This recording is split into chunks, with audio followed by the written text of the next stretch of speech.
Today's review is sponsored by Trotters, the new Amish transportation service. You'll get where you're going, eventually. Watch it, Alan. I'm shooting.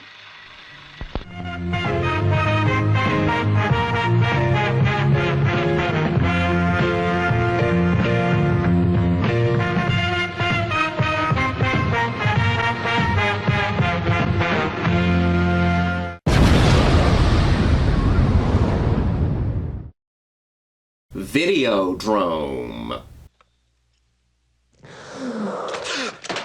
When I'm in the mood for a horror movie that's different from the slashers, the monster movies, and the haunted house flicks, I go for cosmic horror and body horror. There's really nothing like body horror. As much as I love slasher movies, giallo movies, and ghost movies, there's not a lot of variety in those genres.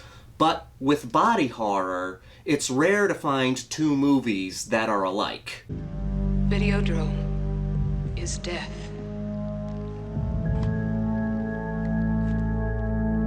David Cronenberg is the it guy for body horror. He gave us Shivers, Rabid, The Brood, Scanners, but his two movies that truly capture what body horror is are The Fly remake and Videodrome. In Videodrome, we follow Max Wren. He's the president of Channel 83, a network that specializes in seedy entertainment. Graphic violence, explicit sexual content, just everything a growing boy needs.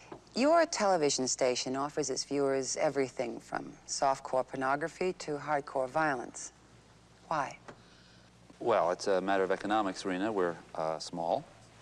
In order to survive, we have to give people something they can't get anywhere else. His main goal is to find the most extreme videos of violence and perverted delights. In his search, he comes across Videodrome, a pirated frequency that shows rather extreme sexual material.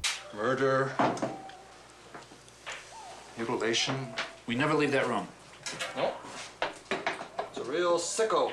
As Max hunts down the creators of this program, he starts to suffer from these hallucinations. He soon discovers that Videodrome is the product of an organization that wants to change the American and Canadian population into a much stronger being, and they do this by sending frequencies through the TV screen. I've been through it all myself, you see.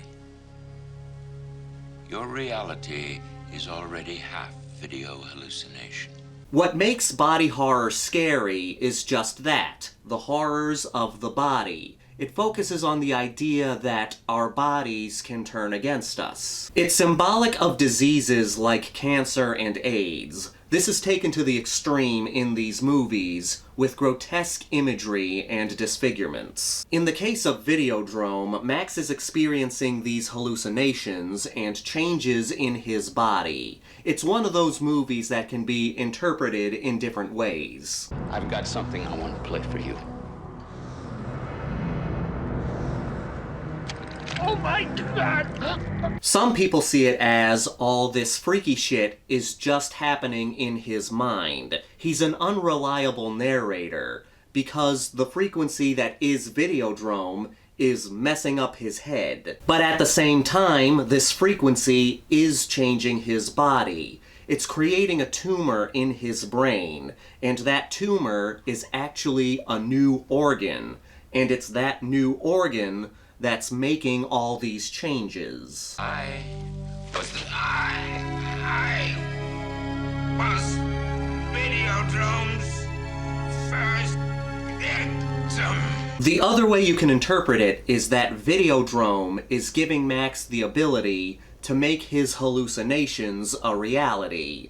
Not in an extreme way, these hallucinations only affect him and his body, but Videodrome is making it so that these changes can be real. Usually in movies, a guy who's in the sleaze business is portrayed as very unlikable, but in here, Max is very charismatic and likable. I live in a highly excited state of overstimulation.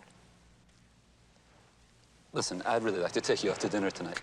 We really feel for him as a main character. He's being used as a pawn between those controlling Videodrome and the people who are against it. He's being pulled back and forth. One minute he's being plagued by these images, the next he's being used by the organization to destroy their enemies, and the next minute he's being used by those against Videodrome to destroy the organization. Get the Videodrome! Long live the new flesh! You feel bad for him because he's just being used for the gains of others. Videodrome has plenty of top-notch body horror. There's a scene when Max is sitting alone in his apartment. He has a gun in his hand because he knows somebody's after him. And then he notices a hole in his stomach. So naturally, he starts to nervously play around with it.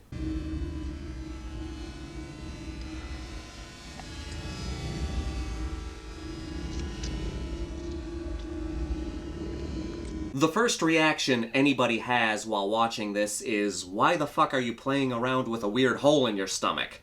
But thinking about it, yeah, that's really what anybody would do. We've all been there. We've all fiddled around with something on our bodies. I used to have an earring. I don't anymore, I just have the hole. But I remember when I first had my ear pierced, I fiddled around with it. And we've all had that moment where we've cut the inside of our cheek, and then we constantly slide our tongue along the cut.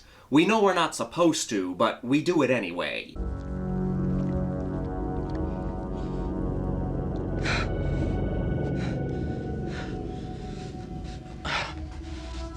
But the weird doesn't stop with Max's stomach. We have pulsating television sets, TV screens turning fleshy, Max making out with a TV.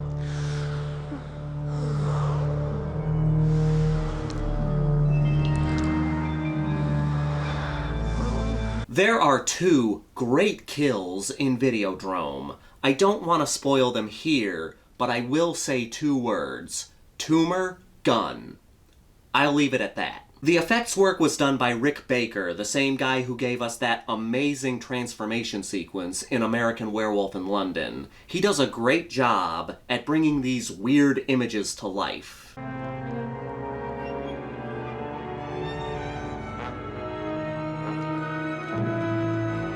I'll admit Videodrome does get a tad abstract at times. It's not the first movie I would recommend to people just getting into body horror.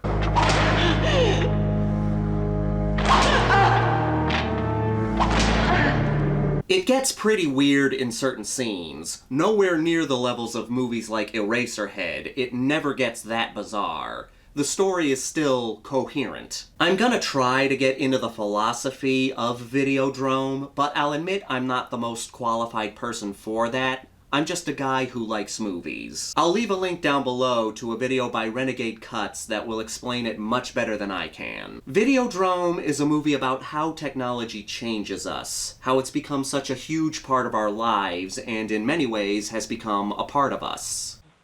The television screen has become the retina of the mind's eye. Look at Max. The Videodrome frequency has literally become a part of him and changed him into something else. There's a conversation early on in the film about how we've become overstimulated because of technology, and that's even more true today. Well, I think we live in overstimulated times. We crave stimulation for its own sake. With the internet, laptops, and smartphones, we can satisfy almost any urge with the click of a button. We can order food, watch movies, play video games. You can even satisfy your sexual desires. Whatever stimulates you, you can probably find it online. Going back to technology becoming a part of us, Videodrome shows Max being directly influenced by his television set. In many ways, Videodrome is even more relevant today. I was hoping you'd be back. I'm here to guide you, Max.